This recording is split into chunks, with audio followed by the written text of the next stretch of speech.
예. 이런 경우에도 쌍둥이고 하니까 조금 평소에 며느님 이 체격이 조금 약하셨나요? 체력이나 이런 부분이. 그렇지도 않았었는데. 아, 그래요? 그래서 예. 지금 약간 착상이 조금 불안하신 것 같아요. 예. 예, 예. 이런 경우에는 일단 좀 한의원에 내원을 하셔가지고 일단 예. 안태를 시키는 처방이 있습니다.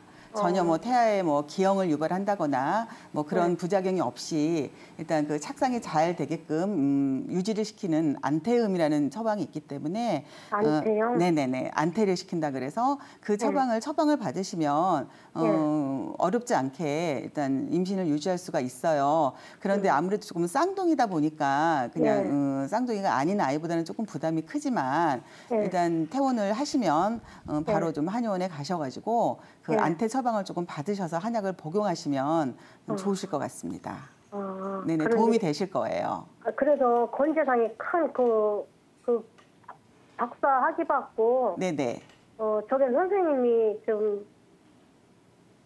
아시는 분이 있걸래. 네네, 믿을 그렇다고 만한 얘기를 한의사 선생님 찾아가셔가지고요. 예. 저기 그 안태 처방을 받으시면 될 것 같습니다.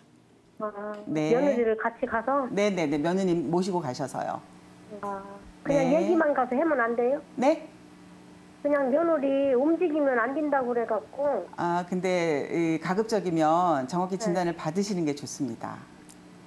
네. 병원에서 있는데 이제 화장실 지우 간다에 이제 화장실밖에 안 갈 텐데 좀 서서 조금 저기 하면 그렇게 피가 비친다 해갖고.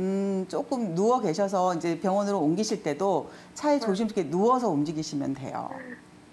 그런데 한약방에 갈 때도 그렇게 누워서 가고 해요. 네, 그렇죠. 그렇죠. 최대한 움직임을 자제를 하셔야죠. 그래서 우리 박소연 원장님께서 자세하게 좀 말씀해 주시죠.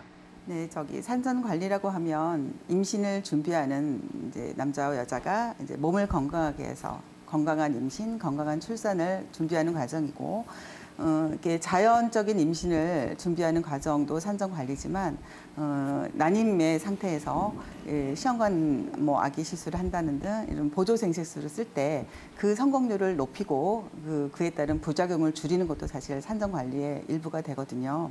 그래서 특별히 산전 관리가 특별히 조금 필요한 일단 여성들을 보면 일단 뭐 생리불순이 있으면 아까도 얘기했듯이 배란장애 있을 수 있으니까 생리불순이 있으신 분, 그다음에 35세 이상이면 아무래도 난소 기능이 저하되면서 호르몬 밸런스 깨질 수 있으니까 35세 이상의 임신을 준비하는 고령의 산모들, 그다음에 예전에 유산의 경험이 있는 산모들은 특별히 산전 관리를 더 좀 신경을 쓰셔야 되고, 그다음에 평소에 손발이 차다거나 아랫배가 차다거나 그다음에 뭐 이렇게 생리통이 심하다거나 이러신 분들, 그다음에 너무 비만하셔서 몸에 이제 습열이 많은 경우에다가 뭐 자궁 내막증이라든지 뭐 난항성 난소증후군, 그다음에 뭐 이런 분들도 좀 임신이 조금 불편하실 수 있으니까 그런 분들 조금 신경을 쓰셔야 되고, 그냥 또 허약하고 너무 피곤을 느끼시는 분들은 너무 이렇게 기혈이 허약하신 분들도 특별히 조금 산전 관리가 더욱더 필요하시고, 뭐 남성분들도 마찬가지로 이제 정액 검사상의 문제가 있으시면 일단 산전 관리를 조금 신경을 쓰시면 되는데,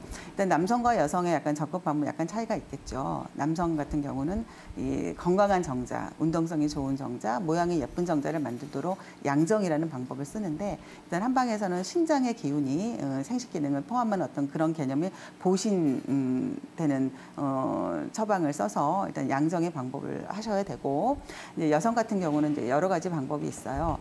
자궁이 찬 경우에는 온경, 자궁을 따뜻하게 해서 이제 착상을 잘 되도록 하는 거. 그다음에 이제 호르몬 밸런스가 깨져서 생리에 문제가 있는 경우는 일단 난소 기능을 조금 활발하게 하셔야 되니까 조경이라는 방법을 쓰셔야 되고, 또 몸에 습담이 많은 일단 뭐 비만하신 분들은 이 습담을 조금 조절하시는 일단 처방을 좀 쓰셔야 되고, 그다음에 허약하신 분들은 보혈제 좀 쓰셔야 되고, 이렇게 여자 같은 경우는 온경, 조경, 정혈, 보강을 하고 그다음에 습담을 제거하는, 남자는 양정의 방법으로서 일단 한의학적 산전 관리를 하시면, 일단 여성 같은 경우는 배란, 뭐 착상, 수정 이 단계에서 다 도움이 되고요. 남성 같은 경우는 건강한 정자가 생성이 되고 되고, 그다음에 아까 얘기했던 정자의 DNA 이상 좀 그런 부분도 조금 해결을 하실 수가 있으니까 일단 임신을 준비하시는 일단 남자분 여자분들은 특별히 문제가 없더라도 건강한 임신과 출산을 위해서 산전 관리를 조금 받아보실 것을 권합니다. 그래서 이렇게 색깔이 좀 진한 이런 음식들을 좀 선호를 하시는데 이 음식들이 사실 굉장히 임신에 도움이 되는 음식들이에요. 특히 이제 라이코펜이 많이 들어있다 그래서 토마토 또는 뭐 이렇게 빨간색 뭐 수박, 그다음에 포도 이런 빨간색 과일이나 이런 채소에는 카로티노이드라는 그런 있어서 이게 굉장히 정자 생성에 도움이 된다고 합니다. 그래서 뭐 미국의 연구에 의하면 뭐 토마토를 많이 드셨던 남성분들이 뭐 전립선 발병도 굉장히 줄어드는 이런 연구 결과도 있었고요.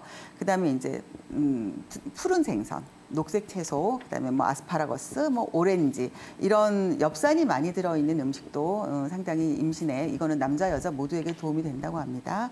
그다음에 굴과 장어, 현미 등에는 이 아연이라는 성분이 좀 많이 들어있는데 이 음식도 굉장히 난임에 도움이 되고요. 그다음에 뭐 마늘, 양파, 견과류에는 셀레늄이라는 성분이 들어있는데 이 음식도 좀 난임에 많이 도움이 돼서 일단 칼라푸드를 일단 합성된 어떤 그런 보다는 음식으로서 섭취를 하시면 훨씬 도움이 된다고 하니까 이런 좀 음식들을 좀 즐겨 좀 신경을 써서 드시면 아무래도 안 드시는 것보다는 훨씬 도움이 될 것 같습니다. 이제 보통 자연 출산을 하게 되면 자궁이 이제 스스로 수축을 하게 돼서 안에 있는 어혈도 배출을 하고 그다음에 주변의 환경이 출산을 했기 때문에 굉장히 뭐 휴식을 취하게 한다거나 옆에서 케어를 해주시는 분들도 많아요. 그래서 충분히 좀 회복할 시간을 가질 수가 있는데 사실 유산을 하고 나면 유산을 한방에서는 반산이라 그래서 출산은 아니지만 거의 출산의 절반에 가깝게 출산의 즈음에서 똑같이 이렇게 관리를 하셔야 된다고 얘기를 하시는데 일단 유산을 하면 그 자궁의 수축이 자연 출산일 때는 이게 생리적인 현상으로 자궁 수축이 되는데 일단 유산을 하게 되면 병리적인 과정으로 자궁 수축이 일어나요. 그러다 보면 이 임신을 해서 생긴 부산물이 충분히 배출이 안 되거든요. 그래서 일단 자연 유산을 하게 되면 일단 병원에서는 소파술이라 그래서 이렇게 석션으로 해서 이렇게 안에 거를 이렇게 빼내는데 충분하지가 않아요. 그래서 처음엔 일단 자궁에서 어혈을 빼주는 치료를 하셔야 되고 그 다음에 어혈을 충분히 뺀 다음에는 일단 자궁에 기혈을 보충을 해서 다음에 건강한 임신을 하게 되도록 준비를 조금 하셔야 됩니다. 그래서 한방에서는 일단 한약으로 1단계 어혈을 치는 좀 약을 쓰셔야 되고 그다음에 두 번째는 이제 혈액 보충을 하는 기혈을 보충하는 뭐 녹용이나 당귀, 천궁이 들어있는 그런 약을 처방을 쓰게 되면 유산 후유증 처리도 되고 다음에 건강한 임신을 위한 준비 단계도 됩니다. 그리고 이제 한약 말고 요즘은 이제 약침이라 그래서 약침에도 두 종류가 있어요. 이 자궁에 직접 이 어혈을 치는 뭐 홍화 약침 같은 거를 쓰게 되면 어혈 배출이 훨씬 원활하게 되고요. 그다음에 뭐 태반 자악어 약침이라든지 녹용 약침을 이 질이나 이런 자궁 근처에 놓게 되면 훨씬 자궁을 튼튼하게 하는 역할을 하기 때문에 임신을 준비를 하실 때, 그다음에 임신을 준비할 때, 그다음에 이 유산 후에도 이 약침이 상당히 유의미한 효과를 발휘를 하고요. 그다음에 이제 좌운요법이라 그래서 약액을 끓여요. 약액을 끓여서 그 약액을 일단 질 쪽으로 직접 이렇게 쏘이게 되면은 유산에 따라서 이렇게 좀 무리가 가 있는 자궁 쪽으로 좀 회복력이 조금 빠르게 해줄 수 있으니까 좌운요법도 조금 권합니다. 그다음에 일단 침한과 뜸요법을 하복부나 이런 데 하게 되면 일단 자궁의 기혈순환을 좋게 해서 일단 안에 있는 어혈도 빼주고 자궁을 튼튼하게 해주기 때문에 이 복합적인 한방치료를 받으시면 유산 후유증 처리가 굉장히 도움이 될 것 같으니까 반드시 조금 이렇게 유산 후에 그냥 가볍게 넘기지 마시고 꼭 처리를 좀 잘 하시기를 바랍니다. 하는 게 가장 효과적일까요? 유산 직후에는 아까 처음에 이제 어혈을 제거를 해야 된다고 말씀을 드렸는데 일단 어혈 제거약은 유산 후에 바로 한 3일에서 7일 좀 증세를 봐서 좀 심하면 한 10일 정도 이렇게 1단계로 어혈 치료약을 쓰시고 그 다음에 한 2, 3주 정도 일단 그 자궁의 기혈을 보강하는 자궁을 튼튼하게 해주는 그런 약을 드시면 좋은데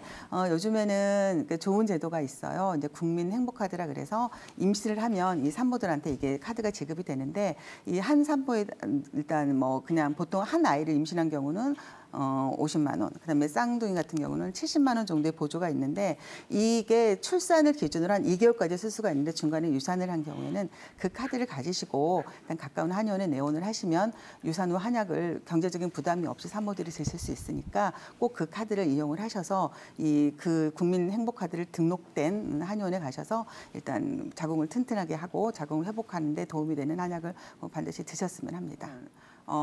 바로 이렇게 무리하게 움직이는 어떤 활동이 많은 거를 좀 일단 자제를 하셔야 되고, 그다음에 이제 아무래도 하혈을, 혈액을 많이 이렇게 쏟다 보니까 뭐 철분이라든지 비타민, 단백질 같은 음식을 잘 이제 섭취하도록 하시고, 그다음에 출혈이 완전히 멈춘 후에 샤워 같은 것도 이렇게 바로 하시면 안 되고 어느 정도 한 3, 4일 지나서 출혈이 어느 정도 먹고 그때는 이제 따뜻한 물로 샤워를 하시고 탕목욕은 거의 한 2주 정도 지나서 공중목욕탕에는 가셔야 되고요. 그다음에 약간 유산 후에는 한 달 정도는 부부 생활을 좀 자제를 하시고 최소한 유산하고 나서 3개월 정도의 회복 기간을 충분히 가지신 다음에 자궁이 뭐 완전하게 좀 회복이 될 때까지 기다리셨다가 좀 다음 임신을 준비를 하시는 게 좋습니다.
어떤 그 부작용이나 이런 건 없을까요? 네, 당연히 이제 부작용을 어느 정도 수반할 수밖에 없기는 합니다. 그렇지만 이제 그런 과학기술의 발달에 힘입어서 정말 안 되던 게 일단 부작용은 있지만 되는 데까지는 갈 수 있기 때문에 상당히 이제 긍정적으로 평가는 하고는 있습니다. 그런데 이제 현대과학의 힘을 빌어서 쓰지만 많이 쓰는 약들 중에 배란 유도제 약 계열의 약물들이 있는데 그 약물들을 쓰게 되면 일단 배란은 억지로 가능은 하게는 할 수는 있습니다. 그런데 이제 그러다 보니까 다른 증상들이 이제 병발을 하게 되는데 뭐 머리가 아프다든지 속이 메스껍다든지 그리고 그런 증상들, 그러니까 참을 만한 증상들도 있겠지만 그 자궁 경관에 이제 점액이 좀 줄어든다든지 자궁 내막의 그 질이 좀 안 좋아진다든지 그런 식으로 정작 임신을 위해서 사용하는 약물인데 배란이라는 과정은 만들어냈는데 전반적인 임신은 방해를 해버리는 경우들이 좀 있어서 이런 건 좀 보완을 해야 되는 사항이라고 보고 있습니다. 상당히 유의미한 작용을 하고 있습니다. 양약에서 생기는 이제 부작용을 조금 보완해주는 측면도 있겠지만 한약만으로도 배란 장애에 대해서 충분히 좋은 효과를 낼 수 있기 때문에 한의학적 치료 방법이 상당히 이제 유의미하게 됩니다. 그 양약과 한약 그리고 양약 한약을 같이 썼던 그런 연구 결과들이 있는데요. 그 연구 결과들을 한번 보면 양약만 썼던 경우 그리고 한약만 썼던 경우 그리고 양약과 한약을 같이 썼던 경우를 이렇게 세 그룹으로 나눠서 이렇게 비교를 해보면 양약과 한약을 같이 썼던 그룹들이 사실은 결과는 제일 좋습니다. 배란율만 따지면 같이 썼던 경우가 한 70% 정도 넘고 양약만 썼던 경우가 한 60% 정도, 한약만 썼던 경우는 한 40% 정도 되게 되는데 근데 단순 배란율의 비교는 사실은 큰 의미는 없고 왜냐하면 배란은 임신을 하기 위해서 일어나는 그 과정이기 때문에 실제 임신율이 중요한데 실제 임신율에 있어서는 양약 같은 경우에 26%, 한약 같은 경우에 25% 거의 비슷하게 나와요. 근데 양약과 한약을 같이 썼을 때는 거의 한 50% 정도 2배 가까운 수치로 이제 나타나고 있어서 제가 이제 한의사지만 한약이 충분히 훌륭하고 좋은 역할은 하지만 그래도 양약을 같이 써야 되는 경우에는 꼭 같이 쓸 필요는 있다고 이제 생각은 합니다. 그리고 이제 이런 연구 결과, 그러니까 한약으로 이제 배란을 좀 도와주는 경우 사실은 상당히 생리 문제라든지 전반적인 건강 문제를 좋게 만들어주면서 배란을 유도를 하기 때문에 임신 전 과정이 상당히 이제 부드러울 수 있고 임신 이후에 산모의 이제 몸 건강 상태도 상당히 양호해지고 그리고 이제 임신 중에 있는 아기 그 태중의 이제 아기에게도 충분한 이제 산소와 영양분을 공급할 수 있도록 엄마의 몸 상태를 좋게 만들어주는 방법이기 때문에 그런 방법들이 이제 충분히 의미가 있습니다. 그리고 또 하나 이제 많이들 궁금해하시는 게 아까 말씀하신 것처럼 다낭성 난소 증후군 같은 경우에 비만과 사실은 상당히 연관이 이렇게 많게 됩니다. 그래서 다낭성 난소 증후군인데 나 그냥 운동만 하면 어떨까라고 이제 생각들을 많이들 하세요. 실제로 이제 환자분들도 여쭤보시곤 하는데 거기에 대한 재밌는 이제 실험 결과가 있는데 다낭성 난소 증후군으로 이제 배란이 잘 안 되는 환자분들에게 두 그룹으로 나눠서 한 그룹은 운동만 시켰고 한 그룹은 운동은 못하고 침 치료만 시켰어요. 당연히 이제 침 치료에서는 아주 좋은 결과를 보였습니다. 그 문제가 되는 이제 호르몬이라든지 배란 상태라든지 그런 것들이 정말 유의미하게 많이 좋아졌어요. 그런데 운동을 했던 그룹들은 어떨까요? 다들 운동을 하면 좀 좋아지겠지 생각을 하셨겠는데 저도 그 논문을 처음 접했을 때는 당연히 운동도 좋아지는 거 아닐까라고 생각했는데 뜻밖의 운동에서는 전혀 유의미한 변화가 없었습니다. 물론 이제 그 실험 기간이 어느 정도 제한이 있어서 그럴 수도 있다고는 보지만 운동이 나쁘다는 게 아니라 침 치료가 훨씬 운동보다는 유의미하다는 거고 우리가 그런 질환에 있을 때 접근을 할 때 무조건 뭐 운동만 하겠지, 운동만 하면 좋아지겠지 그런 막연한 생각보다는 조금 더 구체적으로 효과 있는 방법들로 접근을 하는 게 좋지 않을까 생각합니다. 물론 내막이라는 개념 자체가 이제 서양의학적인 이제 관찰을 통해서 이제 습득된 개념이기 때문에 사실은 서양의학이나 한의학에서 보는 관점은 사실은 거의 비슷합니다. 근데 거기에 대한 이제 방법론이 아까 말씀하신 대로 이제 어혈이라든지 뭐 담음이라든지 그런 식으로 이제 접근을 해서 한의학적인 치료를 해서 좋은 이제 효과를 내고는 있습니다. 그런데 제가 이렇게 연구를 하다 보니까 약간 좀 재밌는 점이 좀 이렇게 발견이 되는데 서양의학적인 이제 면이나 동양의학적인 면을 이렇게 좀 따지고 보면 결국은 자궁 내막이라는 것이 그 생리를 반복하는 이유가 그 임신을 했을 때 그쪽에 배아가 밭에다가 많이 비유를 하게 되는데 그 비옥한 토양에 이렇게 착상이 되어서 잘 자라날 수 있는 밑거름이 되는 부분들이 사실은 자궁 내막의 많은 역할이 되겠죠. 근데 거기에 대해서 이제 접근하는 방식은 서양의학적인 방식이랑 우리 한의학적인 방식이랑 조금 차이점이 있는 것 같아요. 자궁 내막이라는 것 자체가 정상적인 임신을 위해서 적정한 그런 상태를 유지를 해줘야 되는데 그게 너무 얇아져 버려도 사실은 문제가 있고 또 쓸데없이 과증식을 해버려도 사실은 문제가 있습니다. 이렇게 무조건 이렇게 크다고 좋은 게 아니라 유효 성분이 많이 있어야 되는데 안에 이제 혈관이라든지 그런 것들이 제대로 자라면서 그런 성분들을 이루어져야 되는데 무조건 지방층 같은 그 성분들만 자라게 되면 오히려 이제 더 착상이 이제 어렵게 되게 되는 거죠. 그래서 접근 방법을 보면 서양의학 쪽에서는 그 내막을 한번 이렇게 긁어준다든지 혹은 그 뭐 내막 청소술이라고도 하는데 다른 이제 호르몬요법 같은 걸 쓰는데 크게는 아직까지는 의미가 있는 그 의미를 둘 만큼 그 진전된 치료법은 아직 나오지 않고 있고 최근에 이제 PRP라는 방법들이 사실은 많이 이제 유행을 하고 있습니다. PRP 그러면 다들 이제 뭐 피부 성형이라든지 그런 쪽으로 이제 많이 들어들 보셨을 텐데 그 혈소판을 이용해서 이제 그 증식을 시키는 원리를 이용을 합니다. 그래서 그 혈소판이 풍부한 이제 혈장을 자궁 내막 쪽으로다가 이제 투입을 해서 자궁 내막이 좀 자라게 유도를 해요. 그래서 실제로 이제 그 결과들을 보면 임신율이 다소는 상승해 있는 결과들을 봐서 저도 이제 좀 관심 있게 보고 있는 방법이기는 합니다.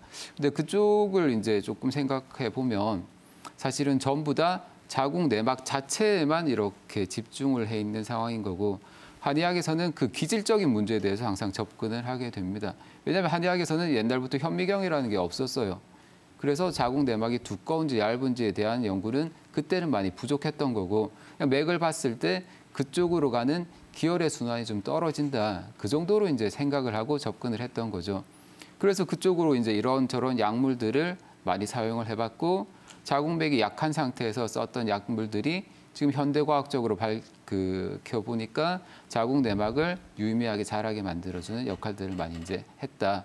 그래서 이제 지금은 과학적으로 조금 더 이제 접근을 했던 거죠.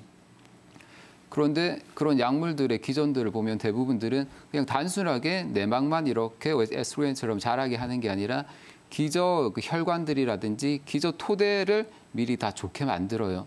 자궁으로 가는 난관으로 가는 그리고 거기에서 분지가 돼서 다시 이제 내막까지 혈액을 공급하는 전반적인 그런 시스템 자체를 충분히 튼튼하게 만들어주게 되고 사람 몸이라는 게 그런 기저 상황이 튼튼해지면 나빠질 수가 없겠죠. 기저 상황이 충분히 튼튼해지니까 당연히 자궁 내막이 적당한 두께를 가지게 되고 나중에 결국은 이제 인공 수정이라든지 그 방법에 있어서 제일 문제가 되는 착상의 문제를 이렇게 접하게 될 때 한의학적으로 그렇게 충분히 건강하게 자란 그 내막에서는 좋은 그런 임신율을 나타내고 있습니다. 방법에 대해서 좀 간단히 알아볼까요? 네, 현대의학적인 방법 대표적인 게 사실은 두 가지죠. 다들 이제 많이 들어보셨겠지만 뭐 인공수정, 시험관 뭐 헷갈리기도 하는데 그게 그건가? 뭐 헷갈리실 텐데 대표적인 게 사실은 그 지금 현재로 이제 많이 쓰는 게 이제 두 가지입니다. 일단 인공수정은 그 수정을 인공으로 해주는 거예요. 그 그림 잠깐만 같이 볼까요? 그 지금 이제 아빠에게서 채취한 정자를 엄마 자궁에다가 직접 넣어주는 거예요. 이 방법이 사실은 좀 유치하지 않냐, 뭐 대단한 기술도 아니고 뭐 그렇게 보이실 수 있겠지만 사실은 그 남자들 아까 말씀하셨지만 남자들이 이제 불임 문제 중에 정자의 개수가 너무 적다든지 그다음에 정자의 활동성이 너무 떨어지는 경우가 사실은 되게 이제 많이 있는데 그 정자들이 질강에 그 사랑을 하고 질에 이제 사정이 됐을 때 거기에서 이제 자궁 입구를 통과해서 넘어가는 확률이 한 10% 이짝 저짝밖에 안 됩니다. 사실은 열의 9은 거기서 이제 못 들어가는 거예요. 그래서 정자를 안 그래도 가뜩이나 적은데 거길 넘어가기 너무 힘드니까 그걸 그냥 넘겨서 이제 넣어주는 방법이 되겠죠. 그런데 거기까지만 해주니까 거기서부터 이제 헤엄을 쳐서 나팔관을 통해서 난자를 만나고 난자에 있는 부채살관을 해치고 투명대를 뚫고 들어가는 작업까지는 정자가 이제 사실은 해줘야 됩니다. 그러다 보니까 인공수정에 있어서는 사람의 개입이 조금 제한적이기 때문에 자연적인 임신을 하기 위한 준비를 미리 이제 충분히 해주는 게 이제 중요하겠죠. 그리고 이제 인공수정과 더불어서 이제 제일 많이 아시는 게 시험관 시술이 있죠. 시험관 시술은 엄마의 난자와 아빠의 정자를 직접 채취를 하는 거예요. 그래서 그걸 현미경으로 시험관에서 이제 보고 시험관에 키운다는 얘기죠. 현미경적으로 그 정자를 난자에다가 직접 그냥 넣어주게 됩니다. 그래서 그 배아를 만들어서 그 배아를 자궁에다가 이렇게 넣어주게 되는 방법들을 쓰게 되죠. 그런데 여기에 있어서 사실은 문제가 되는 건 배아까지 만들 수는 있겠지만 강제로 착상을 시켜내는 건 또 다른 문제가 되기 때문에 착상은 항상 신의 영역으로 이제 남아 있다. 그 정도로 이제 말씀을 이제 많이들 하고 계시죠. 그리고 아까 이제 제가 준비하다 보니까 요새 정말 놀라운 기술이 발달을 했는데 나노 기술이라고 이제 말씀들 많이 들어보셨을 거예요. 보니까 그 스펀봇이라고 그 작은 로봇이 정말 정자만 해요. 정자만한 로봇이 그 정자를 이렇게 돌돌돌돌 가가지고 정자를 딱 잡아가지고 그걸 난자에게 못 가고 헤매고 있는 정자를 잡아서 직접 그 로봇이 정말 정자만한 로봇이 가가지고 정자를 난자에다가 직접 넣어주고 수정을 시켜주는 정도에까지 기술이 발달해 있습니다. 그래서 그렇게 수정을 시키는 과학기술은 정말 나노 단위로 우리가 상상을 초월할 만큼 이미 많이 발달해 있는 상황이라고 보고 있습니다. 이제 그 강제로 뭔가를 만들어주는 건 사실은 서양 과학에서 정말 잘해요. 그래서 일단 뭐 정자와 난자가 뭐 질이 어떻건 상관없이 무조건 채취를 해서 강제로 이제 수정란을 만들어내게 되고 그리고 그걸 엄마 몸에다가 이식을 하는데 그때 아까 말씀드린 대로 자궁 내막의 상태가 좋지 않으면 그걸 받아서 키워낼 수가 없어요. 그러다 보니까 그쪽은 현대의학에서 아직까지는 정복을 못하고 있는 상황인 거죠. 그랬을 때 사실은 한의학이 가장 이제 의미 있는 역할을 해줄 수 있는 게 바로 이제 그쪽 부분인 거죠. 제가 이제 실제로 임상에서 이제 가장 많이 처방하는 게 착상탕이라는 약이 있습니다. 그 약이 대표적으로 이제 지금 착상에 문제 있을 때 많이 이제 사용을 하게 되는데 약의 구성을 보면 그 여성 생리의 이제 전반적인 문제를 많이 이제 관장을 하는 그 조경종옥탕이라는 약에 한련초, 천연자, 그 여정자, 토사자 같은 그 내막을 좀 풍성하게 해주는 그런 약재들이 이제 배합을 해서 물론 이제 사람마다 이제 처방은 조금씩 이제 달라지게 되겠죠. 어쨌든 그런 계통으로 약물을 처방해서 구성을 해서 처방을 해드리게 됩니다.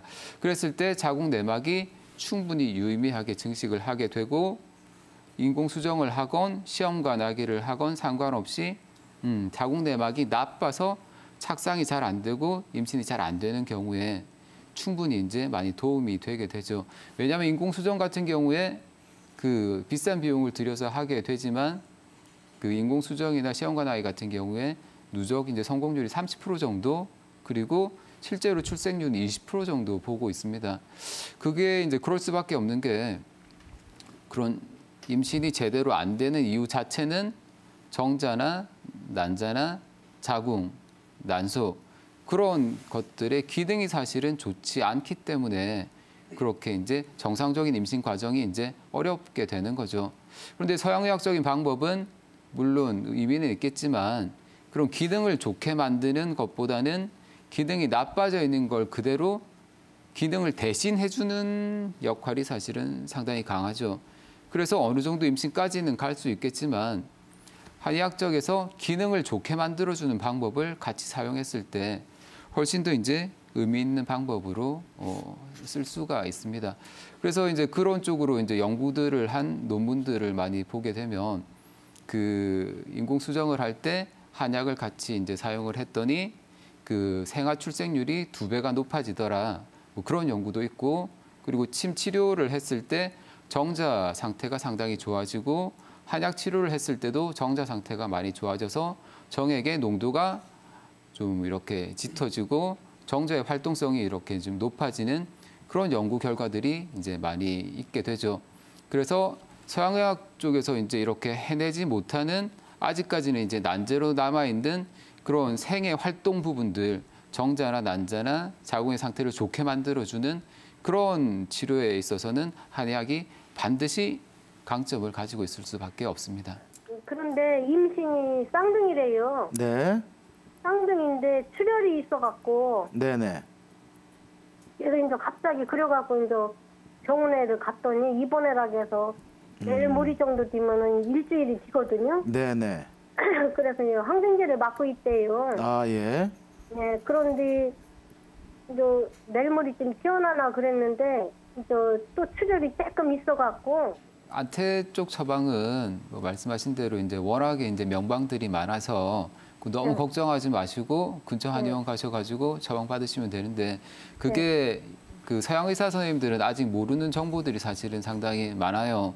서양 의학 선생님들은 이제 한약을 이제 많이 사용해 본 경험이 없기 때문에 되게 이제 당황들 많이 하시는데 그 한약이랑 양약이랑 그 비교를 했던 실험들이 있는데 일본에서 이제 군기혈의 안태현 같은 경우에는 양약보다 훨씬 빨리 지혈을 시키고 태를 안정을 시키는 그런 실험 결과들이 있습니다. 그래서 너무 걱정하지 마시고 얼른 그 한방 쪽 치료를 빨리 받아보시는 그래서 게 움직이면 저된다고 해서 그래서 저 혼자 가서 상담을 받고 약을 줘오면 안 되나 싶어갖고.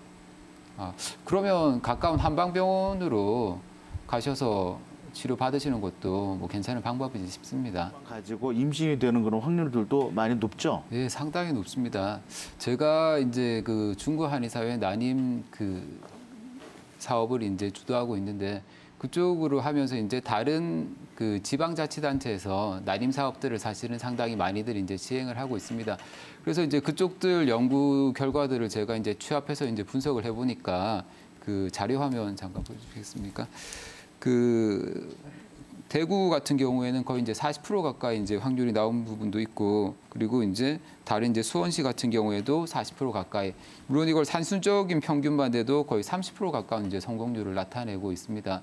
이게 대부분 지자체에서 이제 사용했던 비용들은 한 산모당 한 200만 원 내외를 사용했고 성공률은 대부분 30% 가까이 이제 나왔습니다. 결국 이제 서양의학 쪽에서는 거의 한 900, 1000만 원 정도를 들여서 한 30% 정도 보게 되는데 한의학 쪽에서는 이제 반의 반 정도의 비용으로 비슷한 효과를 냈기 때문에 정말로 의미 있고 충분히 이제 그 행정적으로도 한번 시도해 볼 만한 방법이라고 생각합니다. 생리가 한 두세 번 정도 이제 나온 이후라고 이제 보고 있는데 사실은 이제 단순 생리가 나왔다는 게 중요한 게 아니라 그게 자궁의 기능이 다시 돌아온 걸 확인하는 게 사실은 중요하겠죠. 사람마다 이제 건강 상태가 다르니까 금방 돌아온 사람도 있고 한동안 돌아오지 못하는 사람도 이제 있을 테니까 그래서 정확하게는 자궁 상태가 충분히 이제 건강해진 걸 알기 위해서 생리가 제 날짜에 적당한 양이 별다른 무리 없이 좋은 색깔로 나와줄 때 그때는 어느 정도 자궁의 기능이 돌아왔구나는 걸 알 수 있기 때문에 그걸 확인하고 나서 임신을 시도하는 것이 가장 좋습니다. 상당히 이제 의미가 있게 되죠. 그 서양학적인 치료가 못해지는 부분을 충분히 이제 메꿔줄 수 있는 부분들이 많이 있습니다. 그리고 제가 항상 이제 환자분들한테 이제 드리는 말씀이 그 어느 정도 그 아기를 원하시고 근데 그게 과정이 사실은 쉽지가 않아요. 그래서 그 중에 이제 실망하시고 절망하시고 많이들 이제 좌절도 하시는데 제가 항상 세 가지 말씀을 드립니다. 믿음, 소망, 사랑이에요. 그 믿음, 일단 의사를 좀 많이 믿어주세요. 잘 안 되니까 의사랑 싸우는 분들도 사실은 상당히 많고 의사 선생님들도 이제 좋게 해주려고 하는 거니까 그리고 그 부부간에 신뢰하시고 그리고 사랑하시고 그게 제일 중요한 것 같습니다.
안녕하십니까. 시청자 여러분들의 건강에 보약이 되는 시간 수요 건강 스페셜 안상원 원장입니다.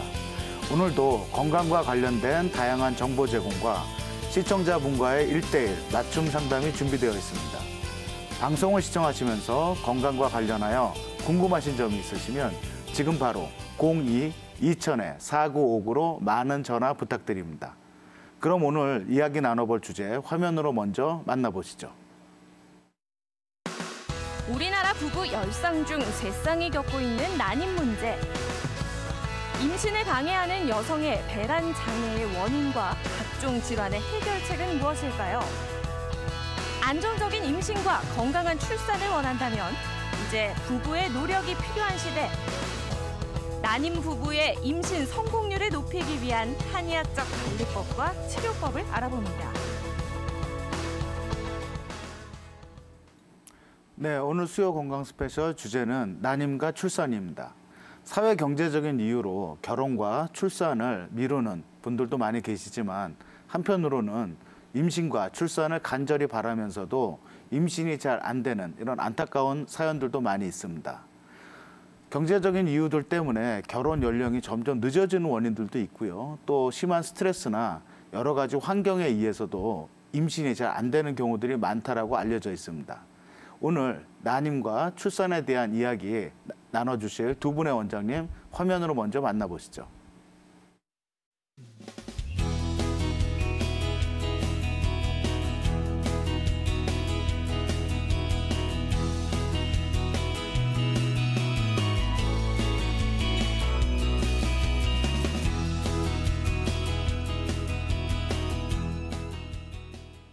방송을 시청하시면서 난임과 출산, 그 외에 건강과 관련하여 궁금하신 점이 있으시면 지금 바로 02-2000-4959로 전화 주시면 자세한 상담 받으실 수가 있습니다. 두 분의 원장님 나오셨는데요. 안녕하세요. 안녕하세요. 피임을 하지 않는 정상적인 부부 관계를 함에도 불구하고 임신이 안 되는 부부들이 점점 증가하고 있다고 알려져 있는데요. 예전에는 불임이라는 단어를 썼던 것 같은데 최근에는 이제 난임이라는 단어로 좀 바뀐 것 같습니다. 네. 난임의 그 기준과 원인은 어떤 것들이 있을까요? 박소연 원장님. 네, 예전에는 임신이 불가능하다 그래서 불임이라는 단어를 썼는데 요새는 불가능한 건 없고 임신이 조금 힘들지만 뭐 임신을 가능한 상태로 만들 수 있기 때문에 불임 대신에 난임이라는 단어를 쓰죠. 일단 난임이라고 하는 거는 정상적인 부부가 피임하지 않고 부부관계를 했는데 1년 이상 임신이 안 되는 경우를 난임이라고 정의를 하고 있고 특히 35세 이상 고령의 산모 같은 경우는 한 6개월 정도 임신이 안 되었을 때 난임이라는 표현을 씁니다. 그래서 이제 임신의 과정을 보면 일단 임신의 과정을 보면서 일단 난임의 원인을 좀 살펴볼 수 있는데 일단 첫 번째로 난소의 기능이 저하가 돼서 호르몬 밸런스가 깨졌을 때 일단 그 첫 번째 원인이 될 수 있고 그다음에 두 번째 가장 많은 원인인데 거의 배란 장애라 그래서 거의 불임의 한 30% 내지 40%의 환자들이 이 배란 장애로 고생을 하고 있죠. 그래서 배란이 잘 안 되는 경우. 그다음에 세 번째는 정상적으로 정자가 들어왔는데 이 여성한테 정자를 거부하는 DNA가 있다고 합니다. 그런 경우에는 수정이 좀 잘 안 되는 경우가 있고 그것도 이제 원인의 하나. 그다음에 수정이 잘 되었는데 난관이 폐색이 돼서 이 수정란이 이 난관을 통해서 자궁으로 들어가야 되는데 그 과정이 난관 폐색 때문에 안 되는 경우 그것도 원인이 하나고 그다음에 잘 수정이 된 수정란이 자궁벽에 이렇게 안전하게 착상을 해야 되는데 착상이 안 되는 경우 그것도 원인의 하나가 될 수 있습니다. 이런 여러 가지 기질적인 장애가 원인이 될 수 있고 이런 아무런 원인이 없는데 일단 자궁에 약간 기능적인 이상이 생겨서 한방에서 보면 신기가 허하다든지 이런 원인으로 해서 이유 없는 원인 불명의 불임 환자도 많이 있어서 이 정도가 난임의 원인이 되겠습니다. 네, 우리 박소연 원장님께서 말씀해 주신 난임의 원인들을 들어보면 상당히 난임을 일으키는 원인들이 좀 많이 있는 것 같은데요. 그중에 특히 가장 중요한 원인이 배란장애라고 말씀하셨는데요. 배란이라는 단어를 많이 들어는 봤지만 정확하게 어떤 것인지 이해가 조금 어려운데 배란이라는 건 어떤 건가요, 원장님? 여성들 같은 경우는 태어날 때부터 난소에 난포라는 거를 갖고 태어나요. 그런데 이제 호르몬의 작용에 의해서 남포가 하나씩 성숙을 하고 이제 거의 매달에 한 번씩 그 남포가 성숙을 한 게 이렇게 터지면서 난소에서 그 자궁 그림을 좀 보여주시면 그 자궁에서 이렇게 난소를 향해서 난간 팽대부가 있어요. 그쪽으로 난자를 쏴요. 그게 이제 배란이 되는 건데 일단 배란된 그 난자는 저기 그림에서 보듯이 자궁 안으로 바로 들어가는 게 아니라 저기 난소 옆에 이렇게 나팔관 이렇게 부채처럼 생긴 그 부분에서 이제 기다리고 있다가 정자가 도달하기를 기다리죠. 그래서 거기서 한 12시간 내지 24시간 머물면서 정자가 오기를 기다리는 과정을 배란이라고 합니다. 그래서 이제 보통 배란 장애가 일어나는 기전을 살펴보면 일단 난소가 이상이 있는 경우 선천적으로 난소가 이상이 있는 경우에도 배란이 좀 안 될 수 있고요. 그다음에 이제 고령의 산모나 첫 번째 출산을 했는데 두 번째 출산을 잘 안 되는 경우는 난소 기능이 노화가 되는 거죠. 난소 기능이 노화가 돼서 처음에는 별로 이상이 없던 호르몬 밸런스가 깨지면서 호르몬 이상을 가져왔을 때 일단 배란 장애가 되고 그다음에 요즘 점점 늘어나는 추세인데 다낭성 난소증후군이라는 증후군이 있어요. 그 증후군일 때 거의 다낭성 난소증후군 환자들이 한 60 내지 85% 정도는 거의 배란 장애를 호소를 하니까 일단 배란 장애에 의한 불임의 큰 원인이 이 다낭성 난소증후군이 되겠고 그 외에도 뭐 난소 낭종이라든지 뭐 무배란성 월경 여러 가지 이런 원인으로 배란 장애가 일어나고 있습니다. 네, 그렇군요. 난임의 가장 큰 원인은 배란 장애인데요. 이 배란을 방해하는 원인 중에 또 가장 중요한 원인이 다낭성 난소증후군이라고 말씀하셨습니다. 이 다낭성 난소증후군은 구체적으로 어떤 건가요? 이제 가임기 여성 중에서 한 5 내지 한 10% 정도 이렇게 좀 발견되는 내분비 질환이에요. 내분비 질환인 건 호르몬 밸런스가 좀 문제가 있는 경우인데 아까 제가 말씀드렸듯이 난소에서는 이 성숙된 난포가 이렇게 자라나면서 그게 난소를 뚫고 이렇게 나와야 되는데 그 난포를 둘러서 난소 껍질이 두꺼워져요. 그래서 그게 난자가 배출이 안 돼서 저기 그 그림에서 보면 왼쪽 그림은 난포가 성숙을 하면서 이렇게 점점 난자를 배출하는 과정이고 아래 오른쪽의 과정은 껍질이 두꺼워서 밖으로 배출이 안 되니까 저렇게 혹처럼 무록처럼 이렇게 뻥글뻥글하게 이렇게 있는 그 상태를 다낭성 난소 형태라 그러는데 초음파상으로 보면 이제 포도송이처럼 그렇게 좀 관찰이 아주 쉽게 관찰이 되더라고요. 그래서 이제 다낭성 난소증후군의 증상을 살펴보면 이건 내분비 질환이기 때문에 일단 첫 번째로 일단 배란에 관계되는 이제 문제를 일으키는데 배란에 관계돼서 월경이 나오질 않아요. 이제 호르몬 밸런스가 깨지면서 무월경이 되고, 그다음에 월경이 있더라도 굉장히 이렇게 주기가 굉장히 길어져서 불규칙하게 희발 월경이라 해서 불규칙하게 굉장히 주기가 긴 월경이 나타나기도 하고, 또는 이게 배란은 안 되지만 이 자궁벽을 자라는 호르몬 작용을 하기 때문에 주기적으로 생리는 해요. 생리는 하는데 그게 전혀 배란하고 상관없이 그냥 뭐 시기와 상관없이 아무 때나 부정 자궁 출혈을 일으키기도 하고, 그다음에 또 간혹 희발 월경이기도 하지만 또 너무 빈번하게 빈발 월경의 형태도 보이기도 하고, 그래서 배란과 관련돼서는 이런 월경의 문제를 좀 보이고요. 그다음에 다낭성 난소증후군은 또 특이하게 안드로젠이라는 남성 호르몬에도 작용을 미쳐서 여성인데도 남성 호르몬 작용이 커지면서 털이 너무 많아지는, 팔다리에 털이 많아져서 뭐 다모증이라 그래서 남성처럼 팔다리에 털이 굉장히 많아지는 증상, 또는 이 안드로겐이 이 피지선 자극을 해서 사춘기 때 이제